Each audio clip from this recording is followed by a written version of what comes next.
जयंती माँ घूम घूम के नाचो जी, आओ पंथी माँ। ये जयंती माँ घूम घूम के नाचो जी, आओ पंथी माँ।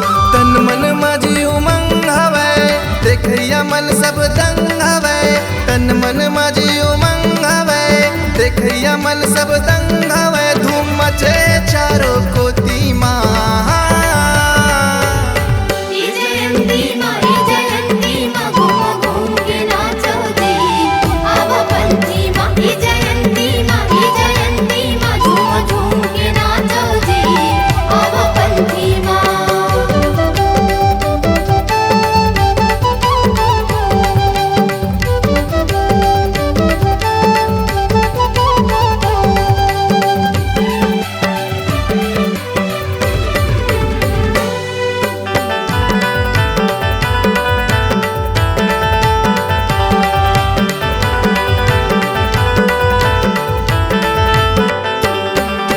पंथी के धुन जब बाजे दनादन, तन अपने अपन देख डोलत है। नई नचैया के पाँव थिर के सतनाम सतनाम बोलत है।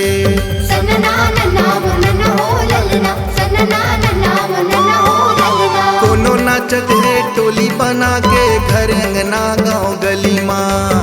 कोनो नाचत है डीजे धुमाल माँ, शोभा यात्रा रैली माँ। न पंथी नाचे माँ थकान लगे, पंथी जैसे व्यायाम लगे। न पंथी नाचे माँ थकान लगे, पंथी जैसे व्यायाम लगे। बिहनिया माँ नाच ले राती माँ।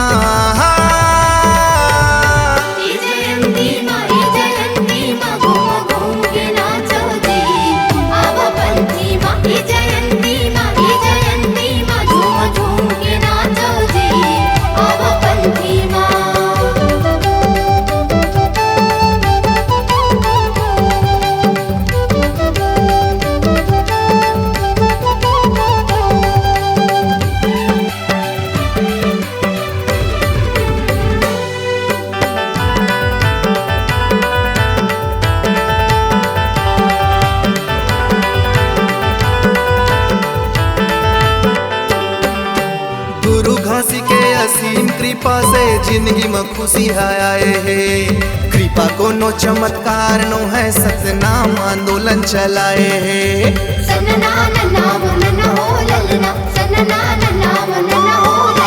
हक अधिकार के लड़े लड़ाई, मानवता के वो दूत बने। वही आंदोलन के फल है जी, समाज थोड़ा मजबूत बने। सतनाम आंदोलन हवे अधूरा, आना मिलके करबो पूरा। सतनाम आंदोलन हवे अधूरा, मिलके हमला करने पूरा। ये तय संगी साथी माँ।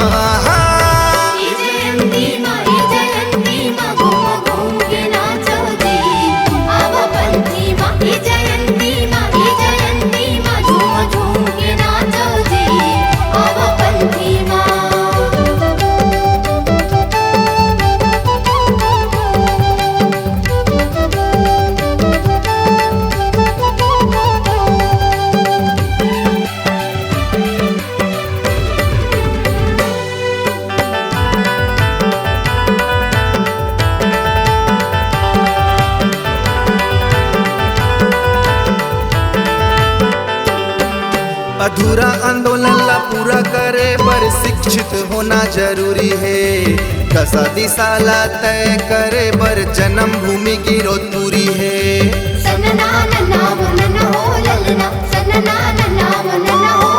सामाजिक आर्थिक परिवर्तन चाहिए राजनीतिक से पहले जी।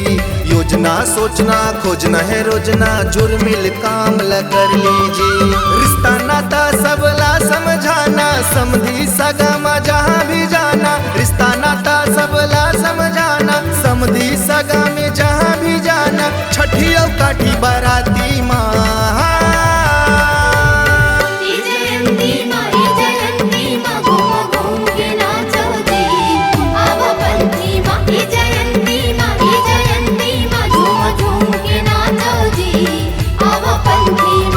शांति के सादा रंग हवे, विचार गुरु के दबंग हवे।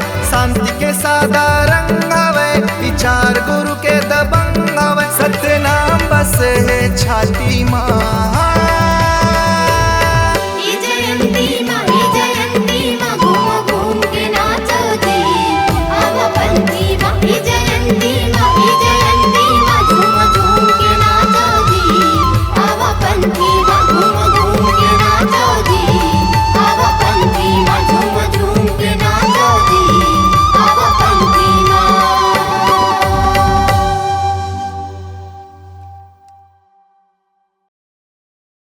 इसी प्रकार के गाने सुनने के लिए प्रबुद्ध ऑफिशियल यूट्यूब चैनल को सब्सक्राइब करें।